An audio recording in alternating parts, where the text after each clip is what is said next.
Doctor साहब आपसे एक प्रश्न है बहनों का एक प्रश्न है कि अक्सर जो लेडीज है उनमें B12 की कमी रहती है। प्रश्न विचारतात ते आपसे सवाल है।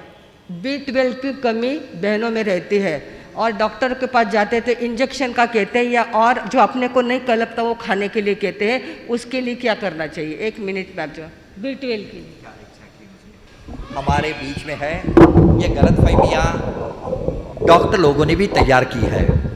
मैं ज़्यादा हमारे प्रोफेशन के बारे में ज़्यादा नहीं कहूँगा क्योंकि कई डॉक्टर मुझ पर भी टीका करते हैं, क्योंकि ये B12 की डेफिशिएंसी, ये विटामिन डी की डेफिशिएंसी, ये जो बीमारियां है, ये बीमारियां होने के कई कारण हैं। जैसे बार बार कहा जाता है कि तुम शाकाहारी है इसलिए तुम्हारा B12 कम हो गया। कुछ नहीं होगा, ज़िंदगी में कुछ नहीं होता है। मैंने गलती से भी आज तक B12 नहीं लिया है मगर मेरा B12 कभी नहीं कम हुआ। क्योंकि क्या होता है कि यह गलतफहमियाँ डॉक्टर हमारे दिल में डाल देते हैं। थोड़ा B12 कम हो गया, तुम्हारे B12 कम होने से, डी कम होने से ये हो रहा है, सब गलतफहमियाँ है। B12 की जो लेवल्स आज ये वेस्टर्न डॉक्टर, विदेशी डॉक्टर, परदेशी डॉक्टर हमें बार बार बताते हैं, हमारी B12 लेवल हमारे जेनेटिक, हमारी जो हमारा जीन्स है, हम जो जिस देश में रहते हैं, हमारी जो परंपरा है उसके अनुसार वो लेवल्स कुछ काम की नहीं है। उससे कम भी आया तो B12 की डेफिशिएंसी हो गई, बीमारियाँ हो गई। ये गलतफहमियाँ दिमाग से पहले निकाल डालो। दूसरी इम्पॉर्टेंट बात है कि हम हमारे आहार में क्या क्या ले जाकि B12 बढ़े। हम बार बार ये B12 की डेफिशिएंसी इसलिए होते हैं कि हमारे गलत ट्रीटमेंट होती है। सर्दी आई, एंटीबायोटिक दे दिया, खांसी आई, एंटीबायोटिक दे दिया। यह एंटीबायोटिक का जो बार बार हम इस्तेमाल करते हैं, इसलिए हमारे पेट के अंदर जो माइक्रो ऑर्गेनिज्म रहते हैं, हमारे कोलन के अंदर जो इंटेस्टिन के अंदर जो जर्म्स रहते हैं, वो बेचारे मर जाते हैं। और वो मारने के वजह से जो B12 कोलन में तैयार होता है, आंतड़ियों में हमारे B12 तैयार होता है, वो B12 तैयार होने की क्रिया ही कम हो जाती है। इसलिए मैं बार बार डॉक्टर लोगों को कहता हूँ कि एंटीबायोटिक का इस्तेमाल कम करो, तुम ये आने वाली जनरेशन ख़त्म कर दोगे। क्योंकि ये बार बार दवाइयाँ लेना, इसका कारण ऐसा है, ये हमारे पेशेंट भी बहुत कई बार तकलीफ़ देते हैं, उनको एक दिन में ठीक होना है। तो हम तो मजाक से कहते हैं कि तुम्हें सर्दी खांसी हो गई, तुम दवाई ली तो 1 हफ्ते में ठीक होगी, और दवाई नहीं ली तो 7 दिन लगेंगे। यानी दिन कितने लगेंगे कोई फ़र्क नहीं पड़ता है। क्योंकि ये दवाइयाँ का जो बार बार इस्तेमाल करते हैं, हम डॉक्टर के पास जाने के बाद में हमें डॉक्टरों को कहना है कि मुझे एंटीबायोटिक मत दो, मुझे जो सपोर्टिव ट्रीटमेंट दो, बुखार है थोड़ा बुखार कम होने की दवाई दो। ये बार बार एंटीबायोटिक लेने से हमारी सब इंटेस्टाइन की कोलन की बैक्टीरिया ख़त्म हो रही है और उसकी वजह से B12 की डेफिशिएंसी हो रही है। यदि B12 की डेफिशिएंसी कम करनी है तो दूध लो। दूध एकदम अच्छा सोर्स B12 का है, और वह सबसे इम्पॉर्टेंट जो हमारी देसी गाय है, वो देसी गायों के दूध के अंदर B12 की मात्रा बहुत है। दूसरी बात, हम जैनी के मात्रे, और जब पर्यूषण चला है तो हम स्प्राउट नहीं लेंगे। स्प्राउट यानी मोड़ अलेले धान्य। मगर जब नहीं है पर्यूषण, चातुर्मास नहीं है, तो दूसरे वक्त ये हमें स्प्राउट्स लेना जरूरी है। हरी सब्जियाँ पर्यूषण के काल में मत लो, हरी का त्याग तो हर एक को रहता है, मगर जब नहीं है तो पीरियड में तुम हरी सब्जियाँ ज़्यादा डाइट में लो।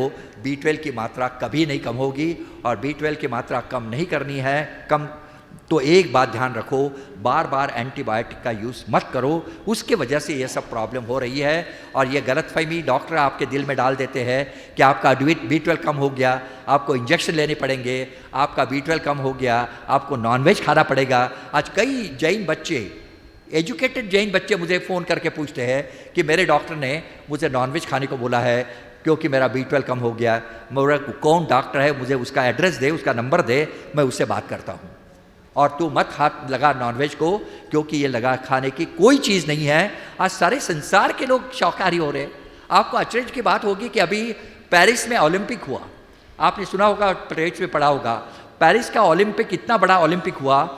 हमारी जो वेजिटेरियन सोसाइटी है, हमने बार बार कहा कि ओलंपिक के कई खिलाड़ी शुद्ध शाकाहारी है। 20% ओलंपिक के खिलाड़ी शाकाहारी थे, और वहाँ शाकाहार के किचन 80% जो भोजनालय थे पेरिस के अंदर, ओलंपिक के अंदर शुद्ध शाकाहारी थे। उसमें से कई भोजनालय ये वीगन थे। वीगन यानी वो दूध का भी इस्तेमाल नहीं करते, सिर्फ सब्जियाँ और वनस्पति जन्य चीज़ें खाते हैं। तो कहने के मतलब ऐसा है, ये गलतफहमियाँ दिल से निकाल डालो।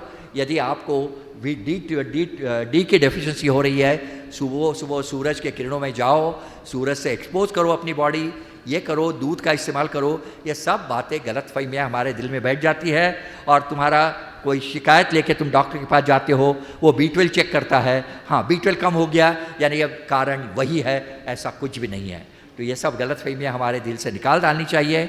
हाँ, B12 बहुत कम हो गया, कई बीमारी की वजह से ऐसा होता है, उस वक्त हम B12 लेने को बोलते हैं, मगर B12 लेते वक्त भी शुद्ध शाकाहारी B12 लो, नॉन वेजिटेरियन सोर्स से आया हुआ B12 मत लो।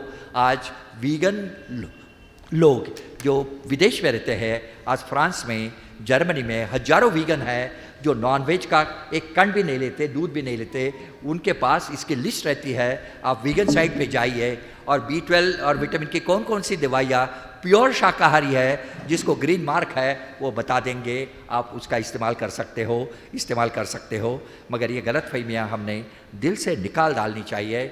अच्छा सात्विक भोजन लो, और उपवास के वजह से भी आपको मालूम नहीं होगा, हमारे कॉलोनिक बैक्टीरिया रिजुवेनेट हो जाते हैं, क्योंकि जब ऊपर से तुम ज़्यादा खाना नहीं छोड़ते हो तो हमारी पेट के अंदर, आंतड़ियों के अंदर करोड़ों माइक्रो ऑर्गेनिजम्स रहते हैं, वो एक्टिवेट हो जाते हैं, और वो एक्टिवेट होने की वजह से बहुत बड़ी क्रांति होती है। जैसे ऑटोफेजी के अंदर जब हम उपवास करते हैं तो हमारी पेशियाँ बॉडी का डिटॉक्सिफिकेशन करती है, पूरा डिटॉक्सिफिकेशन करती है। हमारे शरीर के अंदर जो अशुद्धियाँ है, जो अंदर पेशियाँ है, जो आगे चल के कैंसर पैदा करेगी, वो पेशियाँ नष्ट कर देती है उपवास के काल में। इसलिए आज विदेश के हजारों लोग, बड़े बड़े सेंटर्स हैं, आपको फास्टिंग स्टार्विंग सेंटर करके, जो स्टैनफोर्ड यूनिवर्सिटी में, सैन फ्रांसिस्को में जो यूनिवर्सिटी में जो स्टार्विंग सेंटर है, वहाँ 1 महीना उपवास करवाते हैं पानी के ऊपर। वो भी पानी 3-3 दिन से कई देते हैं, गर्म पानी देते हैं, और उसकी फ़ी है करीबन 2.5 लाख रुपए आपको भरने पड़ते हैं 1 महीना उनके साथ रहने के लिए। क्यों? कि वो आपका चेकअप करते हैं कि आपके शरीर को कुछ नुकसान न हो और आपका स्टारवेशन बराबर हो। इसको स्टारवेशन सेंटर्स बोल रहे हैं। ऐसे स्टारवेशन सेंटर विदेश में हो रहे हैं, और ये हमारे स्थानक तो हजारों सालों से उपवास का उपदेश देते हैं। ये तो हमारे स्थानक तो हजारों स्टार्विंग सेंटर का काम कर रहे हैं, मगर ये हमें नहीं चलता है, क्योंकि वहाँ से जब आएगी विदेश से तो हम मानेंगे। हमारे डॉक्टर भी ऐसे ही है, विदेशों में जो जर्नल में आएगा वो हम मानेंगे। हमारे धर्म में क्या दिया है, हमारे भारत भूमि में क्या दिया है, हमारे आयुर्वेद में क्या दिया है, इसके बारे में वो नहीं सोचेंगे। तो इसीलिए मुझे लगता है कि ये सब बातें हमें ध्यान रखनी है, और ये गलतफहमियाँ जो युवा पीढ़ी के अंदर है वो निकालना जरूरी है। हम बहुत बड़े पैमाने पे ये काम चालू रखा है, और कई किताबें मैंने पब्लिश की है। पर्टिकुलरली जो अभी शाकाहार की जो किताब मैंने दी, उसके अंदर भी ये दिया है कि हमें B12 कहाँ से शुद्ध शाकाहार मिलेगा, D कहाँ से मिलेगा, E कहाँ से मिलेगा, C कहाँ से मिलेगा, और ये सब बातें हम ध्यान से करना जरूरी है। धर्म यही है, 24 घंटा हमारे साथ विवेक जागृत रखे, वही धर्म है।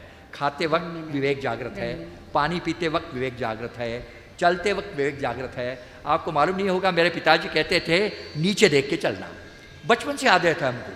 तो अभी भी हॉस्पिटल में जाते हैं तो हम नीचे देख के चलते हैं।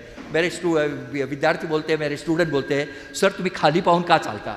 म्हटलं की हा लहानपणापासून सवय आहे, माझ्या पायाखाली एखादा जीव कुठे येऊ नये आणि माझ्या हातून हिंसा होऊ नये, या भावनेने माझ्या आईवडिलांनी मला लहानपणापासून खाली पाहून चालायला शिकवलं। याचं कारण असं की माझ्या पायाच्या खाली कोणत्या जीवाची हिंसा देखील होऊ नये।